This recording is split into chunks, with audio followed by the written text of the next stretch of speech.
नमस्कार दोस्तों, अगर आप लोग मेरा चैनल अभी तक सब्सक्राइब नहीं किए तो कृपया सब्सक्राइब कर लीजिए और बेल आइकन को प्रेस कर दीजिए, जिससे मेरे वीडियो का पहला नोटिफिकेशन आप लोगों तक पहुंच सके। और दोस्तों, आज मैं इस वीडियो के माध्यम से आप लोगों को बहुत ही महत्वपूर्ण बात बताने जा रहा हूँ। वो क्या है कि IPC 376 मतलब 376 रेप केस, अगर ये कई प्रकार से होते हैं दोस्तों, इसका लोग नाजायज़ फ़ायदा भी उठाते हैं। रेप केस कुछ सही होते हैं तो कुछ गलत भी होते हैं।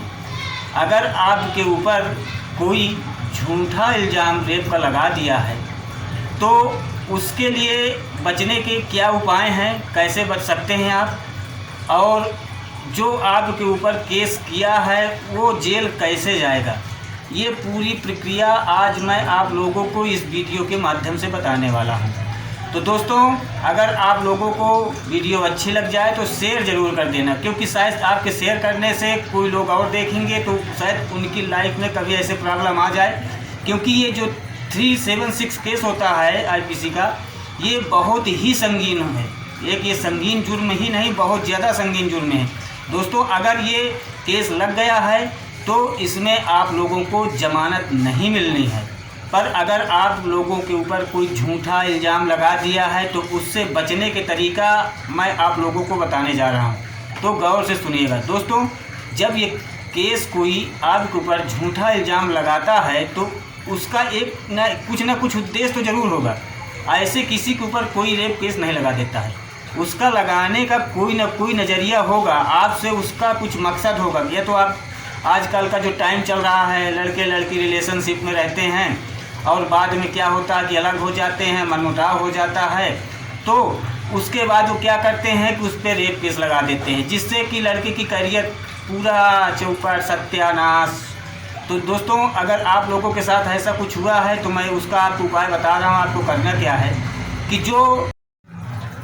दोस्तों, जिसने आपके ऊपर ये झूठा केस लगाया है उसका कुछ ना कुछ मकसद ज़रूर होगा। वो मकसद क्या है वो आपको जानना बहुत ज़रूरी है। किस प्रकार से समझना और किस प्रकार से जानना चाहिए, ये आप लोगों को कोई ना कोई एक रास्ता निकालना पड़ेगा। क्योंकि झूठा केस है, अगर झूठा केस है तो उसको कोर्ट में तो साबित करना पड़ेगा ना कि हाँ, हमारे साथ ऐसा बिहेव किया गया है जो गलत है, किसी रंजिश बस या कोई लालच बस। तो उसके लिए आपको क्या करना है कि जिसने आपके ऊपर केस किया है, आपको किसी न किसी प्रकार उससे कुछ न कुछ ऐसी टारगेट एक स्थापित करिए किसी के जरिए, कहीं से भी, कि आपका आमना सामना कुछ बात हो सके। क्योंकि जब बात होगी तो उसके अंदर क्या भावना, क्यों आपके ऊपर ऐसा झूठा केस किया है, वो आपको बताएगा। अगर नहीं बताना चाहता है तो आप किसी भी प्रकार करके, कुछ भी करके उससे पूछो कि हमारे साथ ऐसा आपने क्यों किया है, आपको क्या चाहिए। पर एक बात ज़रूर सावधानी रखनी चाहिए दोस्तों, जब भी कभी आप उस स्थान पर जा कर के बात करेंगे तो आपके पास प्रूफ के लिए कुछ ना कुछ होना बहुत ज़रूरी है। आप जब बात करेंगे तो उसका वीडियो ज़रूर बना लीजिए, क्योंकि जब आप उसका वीडियो बना लेंगे तो वो अपना मकसद बयां करेगा आपके सामने कि मैं आपके ऊपर इसलिए झूठा केस लगाई हूँ कि मुझे आपसे ये चाहिए। तो क्योंकि ये एक ऐसा केस है कि इस केस को आदमी लगाने के बाद कुछ ऐंठने के साजिश में रहते हैं, क्योंकि ये केस कुछ सही होते हैं तो कुछ गलत भी होते हैं, और जो गलत होते हैं उनका मेन एक ही उद्देश्य होता है, वो है बदले की भावना या तो लालच।